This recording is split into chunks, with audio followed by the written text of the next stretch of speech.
Hello parents and welcome back to my channel. I am sure कि आप सब ठीक हो और अपना और अपने बेबी का बहुत अच्छे से ख्याल रख रहे हो।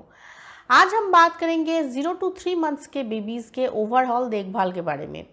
पेरेंटहुड का ये अर्ली स्टेज है और इस स्टेज में पेरेंट्स के मन में बहुत सारे कन्फ्यूजन और बहुत सारे सवाल भी होता है। तो आज का ये वीडियो इसीलिए है ताकि आपके मन की सारी कन्फ्यूजन दूर हो जाए और आपके सारे सवालों का जवाब भी मिल जाए। 0 to 3 मंथ्स के बेबीज़ का ओवरऑल देखभाल आपको कैसे करना चाहिए, आज हम डिटेल में बात करने वाले हैं। तो वीडियो बहुत ही खास है, पूरा देखिएगा, पसंद आने पर लाइक कर दीजिएगा और मेरे चैनल को सब्सक्राइब करना बिल्कुल भी मत भूलिएगा। तो चलिए आज का वीडियो शुरू करते हैं। न्यूबॉर्न बेबीज़ के देखभाल के बारे में अगर बात करें तो सबसे पहली जो चीज़ हमारे मन में, हमारे दिमाग में आता है वो है बच्चे को फीड कराना, टाइम टू टाइम फीड कराना। न्यूबॉर्न बेबीज़ को टाइम टू टाइम फीड कराना बहुत ज़रूरी है ताकि उनकी ग्रोथ और डेवलपमेंट अच्छे से हो। बच्चे का वेट गेन होना ज़रूरी है, उनकी ग्रोथ और डेवलपमेंट होना अच्छे से ज़रूरी है, जो कि पूरा डिपेंड करता है बच्चे के फीडिंग के ऊपर। तो टाइम टू टाइम बच्चे को फीड कराना बहुत ज़रूरी है, चाहे आप बच्चे को ब्रेस्ट फीड दे रहे हो, चाहे आप बच्चे को फार्मूला दे रहे हो, चाहे आप दोनों ही दे रहे हो, बट टाइम टू टाइम बच्चे को ज़रूर फीड कराइए। यूजुअली हर 2-3 घंटे में बच्चे को फीड कराना ज़रूरी होता है, तो हर 2-3 घंटे में बच्चे को ज़रूर फीड कराइए ताकि बच्चे का ग्रोथ और डेवलपमेंट अच्छे से हो। और बच्चे को फीड कराने के बाद जो चीज़ बहुत ज़रूरी है वो है बच्चे को बर्प करवाना, क्योंकि बच्चा जब फीड करता है तब एक्स्ट्रा एयर बेबी के पेट में चला जाता है और वो एयर निकलना बहुत ज़रूरी है, वरना बच्चे को स्पीड अप ज़्यादा हो सकता है, गैस या कॉलिक का प्रॉब्लम ज़्यादा हो सकता है। तो इसीलिए हर फीड के बाद बच्चे को बर्प ज़रूर करवाइए। बर्प करवाने के लिए आपको बच्चे को अपराइट पोजीशन में होल्ड करना है, अपने शोल्डर में सपोर्ट देके, और बच्चे के बैक में आपको मसाज करना है। इससे पेट का जो एक्स्ट्रा एयर है वो माउथ के थ्रू निकल जाएगा और बच्चे का जो खाना है वो पेट में अच्छे से सेटल हो जाएगा। तो बर्प करवाना बहुत ज़रूरी है, बच्चे को हर फीड के बाद ज़रूर बर्प करवाइए। और न्यूबॉर्न बेबीज़ को होल्ड करना, मुझे तो लगता है कि ये भी एक आर्ट है।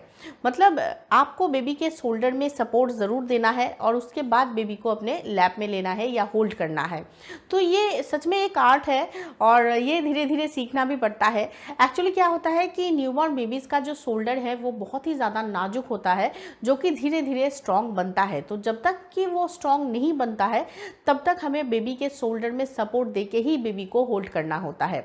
तो न्यूबॉर्न बेबी को जब भी आप अपने लैप में लो या फिर होल्ड करो, उसके शोल्डर में आपको ज़रूर सपोर्ट देना है ताकि उसके शोल्डर में लग ना जाए, क्योंकि शोल्डर बहुत नाजुक है और आपको उसको टाइम देना होगा स्ट्रॉन्ग होने के लिए। तो आपको ज़रूर न्यूबॉर्न बेबीज़ के शोल्डर में सपोर्ट देके ही बेबी को होल्ड करना होता है। इसके अलावा बेबी बस अभी अभी इस दुनिया में आया है, तो इस दुनिया का जो भी जर्म्स वगैरह है उससे बेबी अभी फाइट नहीं कर सकता है। तो इसीलिए जो भी जर्म्स वगैरह है उसको हमें बेबी से दूर रखना है। तो बेबी को जब भी हम टच करने जाएंगे या होल्ड करने जाएंगे, अपना हैंड वॉश बहुत अच्छे से कर लेना है हमें। बेबी का जो रूम है वो हमें नीट एंड क्लीन रखने की कोशिश करनी है, उसका वेंटिलेशन अच्छा हो वो भी हमें ध्यान रखना है, और बेबी को भी हमें साफ़ सुथरा रखना है ताकि बेबी बार बार बीमार ना पड़ जाए, बेबी तक जर्म्स ना पहुंचे। और न्यूबॉर्न बेबीज़ का नींद डिस्टर्ब ना हो, नींद कंप्लीट हो, इस बात का भी हमें ध्यान रखना है, क्योंकि बच्चे जितना सोएंगे उतना ही उनकी ग्रोथ और डेवलपमेंट अच्छे से होगा। न्यूबॉर्न बेबीज़ यूजुअली दिन में 16 से 18 घंटे तक सोते हैं और ये बहुत ज़रूरी भी है उनकी ग्रोथ और डेवलपमेंट के लिए। तो उनका नींद खराब ना हो या डिस्टर्ब ना हो, इस बात का भी ध्यान हमें ही रखना है। बेबी को जब आप फीड करा रहे हो, बेबी अगर सो रहा है तो आप उसको धीरे से उठा के फीड करा के फिर से सुला दो। और अगर आपको लग रहा है कि बेबी को अभी भूख नहीं लगी है तो बेबी को सोने दीजिए, डिस्टर्ब करने की बिल्कुल भी ज़रूरत नहीं है। कहने का मतलब ये है कि हमें ध्यान रखना है कि बेबी का नींद ना टूट जाए, बेबी अच्छे से अपना नींद कंप्लीट करे। यूजुअली क्या होता है कि जब कोई नन्हा सा मेहमान हमारे घर में आता है तो बहुत सारे रिलेटिव्स आते हैं बेबी से मिलने के लिए, और सोए हुए बच्चे को हम जगा देते हैं कि देखो तुम्हारे मामा आए हैं, तुम्हारे मौसी आए हैं या तुम्हारे फूफा आए हैं, ये बोल के हम जगा देते हैं, जो कि बिल्कुल भी ज़रूरत नहीं है। रिलेटिव्स आते हैं बेबी से मिलने के लिए, बेबी सोया हुआ है, रिलेटिव ने देख लिया, इतना काफ़ी है। सोए हुए बच्चे को जगा के मिलाना मुझे नहीं लगता है कि ज़रूरत है इस चीज़ की।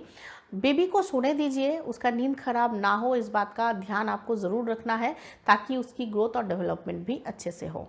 एंड ऑब्वियसली बेबीज़ के डायपर के ऊपर भी आपको अलग से ध्यान देना चाहिए। टाइम टू टाइम बेबी का डायपर चेंज हो, इस बात का आपको ज़रूर ध्यान रखना है। यूजुअली हर 5 या 6 घंटे में बेबी का डायपर चेंज कर देना चाहिए, बट अगर आपको लगे कि उससे पहले बेबी का डायपर फुल हो गया है या गंदा हो गया है तो आपको ज़रूर चेंज कर देना है। यूजुअली आजकल मुझे लगता है कि डिस्पोजेबल डायपर जो है वो ज़्यादा कंफर्टेबल है, बट अगर आप क्लॉथ डायपर यूज़ करना चाहते हो तो वो भी आप कर सकते हो। आप अगर क्लॉथ डायपर यूज़ करना चाहते हो और उसको आप रीयूज़ करेंगे तो उससे पहले आपको वो डायपर अच्छे से क्लीन करके, जर्म फ्री करके, अच्छे से सुखा के उसके बाद ही यूज़ करना है। और क्लॉथ डायपर में आपको बेबी के डायपर के ऊपर ज़्यादा ध्यान देना पड़ेगा। और अगर आप डिस्पोजेबल डायपर यूज़ कर रहे हो तो 0 to 3 मंथ्स के जो बेबीज़ है उनके लिए मुझे लगता है कि टेप डायपर ज़्यादा कंफर्टेबल होगा। तो न्यूबॉर्न बेबीज़ के लिए आप टेप डायपर यूज़ कर सकते हो। टेप डायपर ज़्यादा कंफर्टेबल होगा बेबी के लिए। और हर 5 से 6 घंटे में बेबी का डायपर आपको ज़रूर चेंज करना है। और डायपर चेंज करते टाइम जो रूल्स फॉलो करना चाहिए वो भी आपको फॉलो करनी चाहिए, ताकि बेबी को डायपर्स की वजह से कोई प्रॉब्लम ना आए। और न्यूबॉर्न बेबीज़ का एक और बात का भी आपको ज़रूर ध्यान रखना है, वो है अम्बिलिकल कॉर्ड। अम्बिलिकल कॉर्ड का ध्यान आपको ज़रूर रखना है और अलग से रखना है। अम्बिलिकल कॉर्ड जो कि 20 से 25 दिन में अपने आप ही सूख के गिर जाता है, बट तब तक आपको ज़रूर ध्यान में रखना है कि अम्बिलिकल कॉर्ड में पानी ना चला जाए, हमेशा ड्राई रहे। अम्बिलिकल कॉर्ड के आसपास या अम्बिलिकल कॉर्ड में आपको कुछ भी नहीं लगाना है, ना ही कोई ऑइंटमेंट, ना ही पाउडर या कुछ भी नहीं लगाना है। वो आपने आप ही सूख के गिर जाता है। ये एक नेचुरल चीज़ है, आपको अलग से कुछ करने की ज़रूरत बिल्कुल भी नहीं पड़ती है। बस ड्राई रहे, पानी ना जाए, इस बात का आपको ध्यान रखना है। आपको खींचातानी बिल्कुल भी नहीं करना है।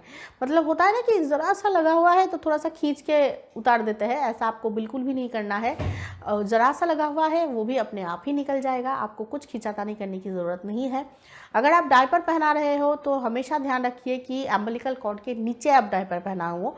अम्बिलिकल कॉर्ड कवर करके आपको डायपर बिल्कुल भी नहीं पहनाना है। तो इन छोटी छोटी बातों का आपको बस ध्यान रखना है।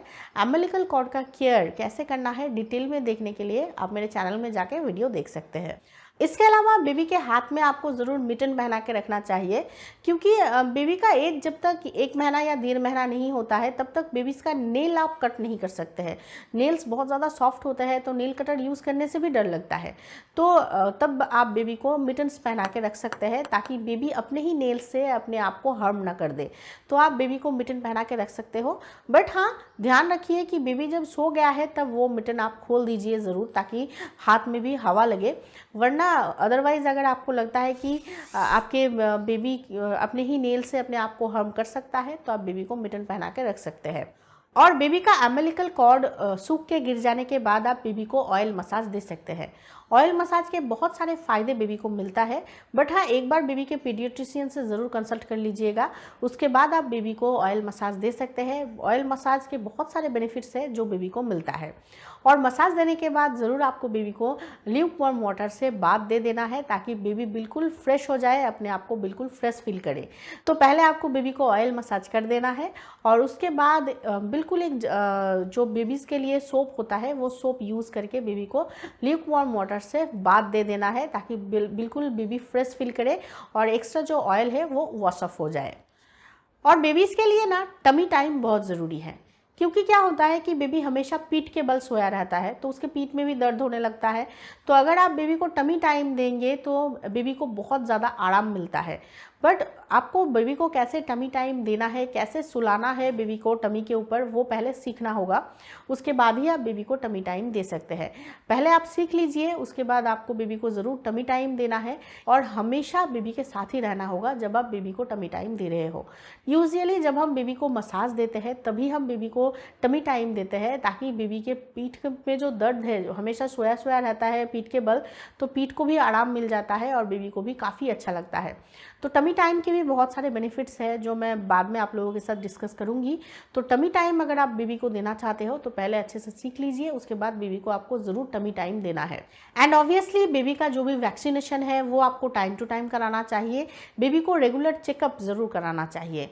न्यूबॉर्न बेबीज़ के लिए रेगुलर चेकअप और टाइम टू टाइम वैक्सीनेशन बहुत ज़रूरी है, ताकि उसकी ग्रोथ और डेवलपमेंट अच्छे से हो और वो इस दुनिया का जो एटमॉस्फेयर है उसके साथ अच्छे से एडजस्ट कर पाए। इस सब के अलावा 0 to 3 मंथ्स के जो बेबीज़ हैं उनका ध्यान रखने के लिए आपको कुछ और छोटी छोटी बातों का ध्यान रखना है। जैसे कि बेबी का रूम एक फ्लोर क्लीनर से आपको क्लीन करना है। बेबी का जो भी चीज़ें हैं जैसे कि पिलो कवर, बेड कवर, ये सब कुछ अच्छे से क्लीन करके वॉश करके धूप में सुखा के तभी बेबी के लिए यूज़ करना चाहिए। बेबी के लिए मस्कीटो नेट ज़रूर यूज़ कीजिए, यही बेबी के लिए सेफ़ होगा। मच्छर मारने के लिए जो भी चीज़ें मिलता है वो आपको बिल्कुल भी यूज़ नहीं करना है। मस्कीटो नेट ही बेबीज़ के लिए ज़्यादा सेफ़ होता है, तो बेबीज़ के लिए आपको मस्कीटो नेट यूज़ करना चाहिए। बेबी के लिए आपको कॉटन क्लॉथ्स यूज़ करना चाहिए, सिंथेटिक क्लॉथ्स बिल्कुल भी यूज़ नहीं करना चाहिए। हमेशा बेबीज़ के लिए कॉटन की चीज़ें ही आपको यूज़ करना चाहिए। बेबी के जो कपड़े हैं वो अच्छे से क्लीन करके, जर्म फ्री करके, धूप में सुखा के तभी बेबी के लिए यूज़ करना चाहिए। बेबी के लिए जो भी फीडिंग एक्सेसरीज आप यूज़ करते हो जैसे कि फीडिंग बॉटल, निपल, ये सब कुछ अच्छे से वॉश करके, क्लीन करके, स्टेरिलाइज करके तब भी यूज़ करना चाहिए बेबी के लिए। और लास्ट में मैं ये बोलूँगी कि बेबी के लिए अगर आप फार्मूला यूज़ करते हो, फार्मूला मिल्क अगर आप बेबी को देते हो, तो फार्मूला मिल्क घोलने के लिए जो पानी आप यूज़ करते हो वो अच्छे से बॉयल कर लेना है, उसके बाद रूम टेम्परेचर में लाना है, फिर फार्मूला बना के बेबी को पिलाना है। ये बेबी के लिए ज़्यादा सेफ़ होगा। 0 to 3 मंथ्स के बेबीज़ का ओवरऑल देखभाल आपको कैसे करना है, कौन कौन सी बातों के ऊपर आपको ध्यान देना है, वो मैंने डिटेल में आप लोगों के साथ डिस्कस कर लिया है। आई एम श्योर कि ये वीडियो आप लोगों के लिए बहुत हेल्पफुल रहा होगा। तो इस वीडियो को एक लाइक ज़रूर कर दीजिएगा, मेरे चैनल को सब्सक्राइब करना बिल्कुल भी मत भूलिएगा और प्लीज़ इस वीडियो को ज़्यादा से ज़्यादा पेरेंट्स तक पहुँचाइएगा। Thank you for watching.